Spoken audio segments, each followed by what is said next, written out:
Hey, what is going on YouTube? Aaron here. We are back, ladies and gentlemen. We're back in the Burgone. Yes, no Montana gameplay for you guys. We've been cheating on her a little bit with the Montana, but honestly, the legendary mods have given new life to legendary tier battleships, in my opinion. The Burgone is always good and is still one of the best battleships, probably the best battleship at the tier. Besides maybe the Schlieffen, I don't know. I feel like the Schlieffen has fallen off just a touch. But I've been noticing a lot more cruisers in a few of these matches recently. Now, part of it was this last update. There was a mission for like American cruisers, so that was probably part of the reason. But the legendary tier battleships just hit so hard, and when you can position them well, you can be an absolute menace for your team. I'm going to be honest though, this game is a good example of what RNG can do and how to fight through it. If you have seen, with the thumbnail, we actually do pretty fantastic in this game, but RNG was not with us. Now that is part of the trade-off of the Burgone. You will not have the accuracy that you have in the Montana.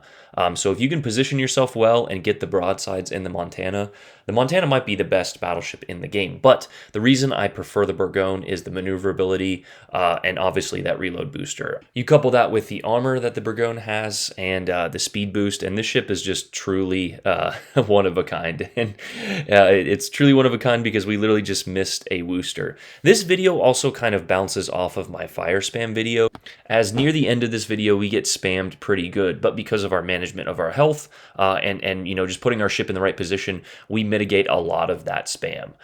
You will notice that if you looked at that Montana real quick, I briefly passed him on the screen there, our friendly Montana, he's already lost half of his health because he decided to sail broadside in front of the entire enemy team. So if you're going to play a battleship, as we get absolutely trolled by RNG again, that's 2 shots on broadside targets that we have for 3,900 damage. We did pop the reload booster, and we will see what we will get on that shot in just a moment here. But if you're a battleship player and you don't position well, or put your ship in the right spot and angle, and then you complain about things, you're honestly a part of the problem, right? You don't hear cruiser players complaining about getting dev struck, right? Now, maybe some of them, but if you're a cruiser player and you get dev struck, well, you know that you put your ship in the wrong spot. And the same goes for battleships, right? It's so aggravating listening to the battleship mains complain about fire spam when you can do something about it. Move your ship, run fire with fire, play a more defensive build. Don't aggressively rush in. There's so many things that you can do as a battleship main to be good, and we've proved it on stream. I have all of these videos are recent games on stream here of me playing battleships. Now, have I gotten spammed a few times? Yes, I've gotten a few fireproof medals, this game included. So if you're kind of interested about how to not be, or be more effective in a battleship, well, pay attention. But that was the final or a hit on one of the ships on that side that just ticked our first reload, which is going to help our reload, which is already pretty good in the Burgone. I think it's around 23, 24, 25 seconds. I don't know. It's a lot slower or a lot better than most battleships at the tier. Here we get a touch lucky. Now, the armor of the Burgone kind of save us. The Schlieffen probably doesn't have enough pen, but that was actually a pretty good position for that Schlieffen as we get our first kill and, first tick of the legendary module there. So we've already got 1 reload and 5% more damage done to ships. That is when the gearing pops up. I'm not sure if he's radared or if he, is shooting somebody, but it doesn't matter. We're going to follow his line. That is something you can do if you know a ship is going behind the island.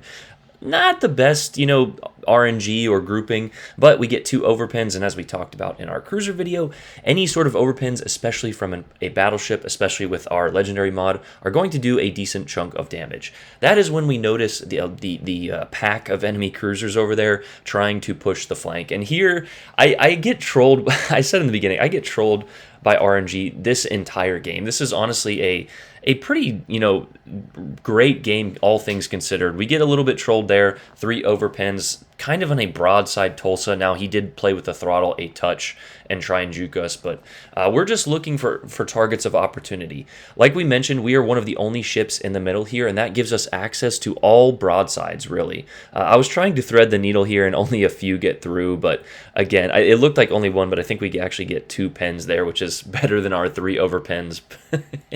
Oh, yeah, just keep paying attention to all the salvos we get on broadside targets and just the lack of true, hits.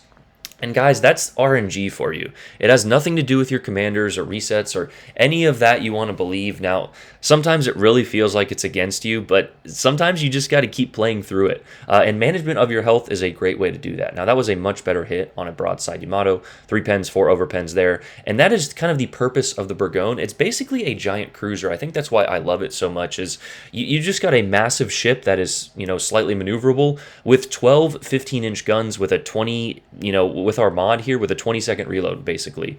So that's probably part of the reason I really enjoy this ship. Again, we notice a few targets of opportunities. I think these two Agirs were in a division together. The one in the back is really low, and because we have the legendary mod, equipped, of course, we're going for the kill. Not only does it help potential will to rebuild situations. Now, that's probably not what was happening with these two gentlemen, but anytime you can get a target off the board, you should do so, especially when it gives you an extra 5% damage. So we've got an extra 10% damage and an extra, 4% for our reload here. So we take another shot at the broadside Agir, who is trying to get his torpedoes off, which is, a good play. We actually tick him for a Citadel and a few overpens. Trolled a little bit, once again. And also, if you've noticed, we are being shot at by the Wooster, who is one of the biggest offenders of the fire spamming, probably the fire spamming complaints. I'm not sure why Wargaming buffed that ship, but anyway, we are not putting out a single fire, right? And we're, kind of actively kiting away and shooting at him. We're trying to shoot at him, and it looks like he knows what he's doing because he's, not staying broadside. We're shooting at him for 2 reasons. Number 1, he's actively spamming us. Number 2, we have a destroyer near, and we want to get rid of him. And that is when the Des Moines pops up. The Des Moines is honestly a little bit of a bigger threat, mainly because of his 203 millimeters. Now, I kind of forget the pen on the Wooster, but both of those ships need to be eliminated. And there is another example of just the biggest troll you can think of. The Des Moines is has one of the bigger citadels, and I didn't really zoom in and see exactly where we hit. And again, it's RNG, but you saw my expression on stream. How many times have you guys been caught in a broadside Des Moines, and gotten away with it? I can tell you I've gotten away with it even less than these two. And there's another on the Wooster. You can see I'm about to have a conniption fit. I was about to on stream there anyway, but again, we're putting our ship in a defensive position and just keeping the guns cycling, right? We're not charging in, bow tanking. And again, you have to read the situation. Sometimes it is necessary to go dark in this situation and reposition. But because we're shooting at them, you can kind of see these guys are not, eager to push in.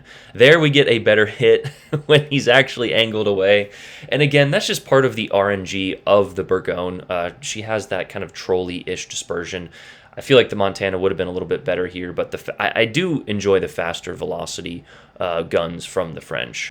So if you'll notice, our team has actually done a decent job of eliminating a few ships. We've gotten 2 ourselves, but the game is still very close. We do have 1 destroyer, but he is very low. So, we don't want him to get caught by those radar cruisers. We also have 3 other cruisers.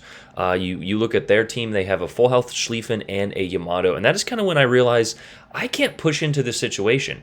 If that Schlieffen gets me in secondary range and that Yamato pens my armor, he overmatches pretty much every part of my boat, I will quickly lose a lot of my health. Now, we have kind of, essentially ran away from the other spammers, but we've also pushed them away, from the support of our team and also by shooting at them. Now, I know some of you are thinking, wow, that's not really spam. Well, just wait. Just wait until the end, because here it comes. That Wooster is actually making a very smart play. Him and the Des Moines both played fairly well, except for those 2 broadsides, but we won't talk about this. Here, I should have just kept the HE loaded. The Schlieffen, as we tick a Confederate with the fire on the Schlieffen. The Schlieffen here has limited damage cons, and our HE blisters opponents. That is another good thing about this boat is both the AP and the HE are usable at most times. If a target, as soon as a target starts to angle, just switch to the HE. I wouldn't use it all the time, like you should in the Conquer for the most part.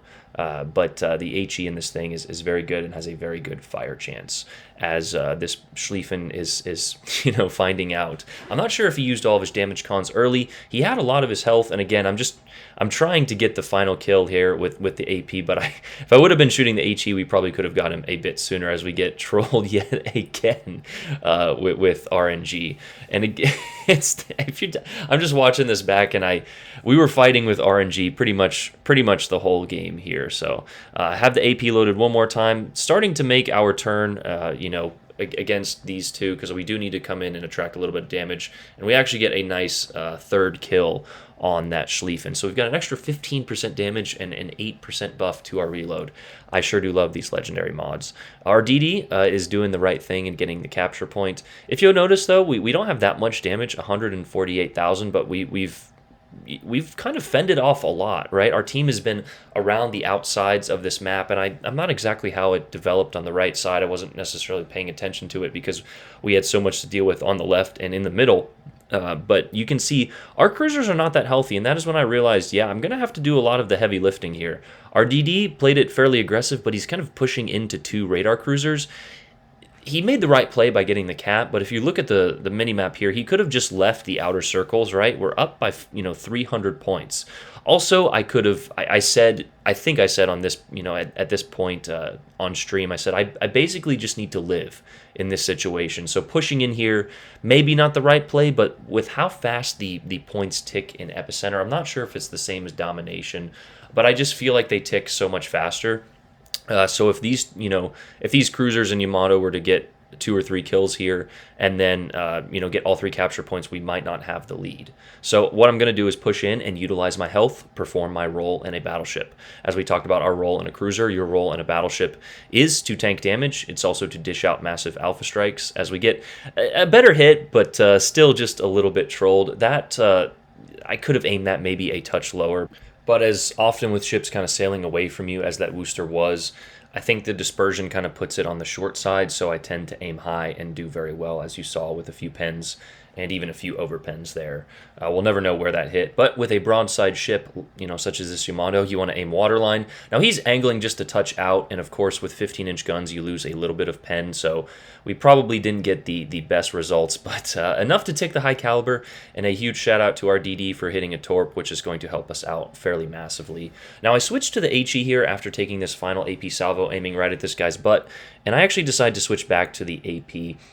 And my reasoning was, there's this Worcester out there. If he comes across broadside, I want to be able to obliterate him, as well as this Des Moines, who has shown that he will go broadside. So we're just looking for that massive alpha strike. We probably should have just kept the HE. The HE, like we've mentioned, is going to do wonders, and that is when we get double fired. Here comes the spam. We get pretty much spammed for the next 2 minutes, or the next, 2.5 minutes here of this game. I'm not sure what our other team was doing, but that is kill number 4. And so we're going to go for it, right? We've got this game pretty much won. Our 2 teammates are so far out there. Again, we're up 400 points, so I don't necessarily blame them. With 2 minutes left, they need to live, right? Talking about the final 5 minutes of the game, as we did in our video the other day, their job and their responsibility is just to live right now. So we go ahead and wait until our turrets are turned. The Des Moines actually went a little bit further than I thought he would have, and that is when we get a beautiful shot, right? He's turning, give it to me. Trolled once again. You can see me almost fall out of my chair. That's probably why my headset is broken. But anyway, you can see we don't have much more health to play with. But we're not putting out a single fire. Why? We do have fight fire with fire, but we don't want to put one out. And that is when the Des Moines makes the final turn of his adventure. This has to be it, right? We aim for him to back up a little bit. He started to, and that is the kill number 5 for the Kraken. We get the Pitadel, the last Citadel on that shot. We instantly repair that, as I don't want to die. I was actually getting so frustrated with the spam. So yes, it is frustrating, but because we managed our health so well, we've been on fire half of this game, and we still have health, right? Because we've managed our health and our heals, we're able to do and finish off these kills. That is when the Worcester finally pops up. We take a shot out here, as I can see a near full health Alaska wondering what he's doing, but we get the Citadel as I'm... That's right! Who do you think you are? I am. That was just a frustrating sequence of events because it felt like I was kind of doing that all by myself. But that is a game well done in the Burgoyne. So GG's to my team. They played it pretty well, but a nice 32-68 with 6 kills, Confederate high caliber, dreadnought, and fireproof. So as we've talked about in different videos, trying to put it all together here, make sure you're in the right position. We kind of held that central position. That's where we spawned. We created a crossfire. We shot at available targets. We utilized our health as a battleship. And also our Alpha Strike, and got the kill. Now again, games are going to change left and right. Not every game is going to go the same way, so it's more of a skill set you develop as a Battleship player. Go out looking for putting yourself in the right position and shooting the right targets instead of going out trying to get damage and trying to get the Kraken, right? These things will come as it's very evident, right? You guys see me on stream, I'm just going out trying to play, the Burgoon or the ship for fun, and we end up with a nice game. So that is the video, guys. I hope you guys learned a bit. I hope you guys had some fun as I get probably the most frustrating 200,000 damage I've ever gotten in my Warships career, and probably one of the more frustrating RNG games. We were fighting with RNG that whole game. But yeah, that's the video, guys. Love you guys. Have a great Friday. Here on out. Peace.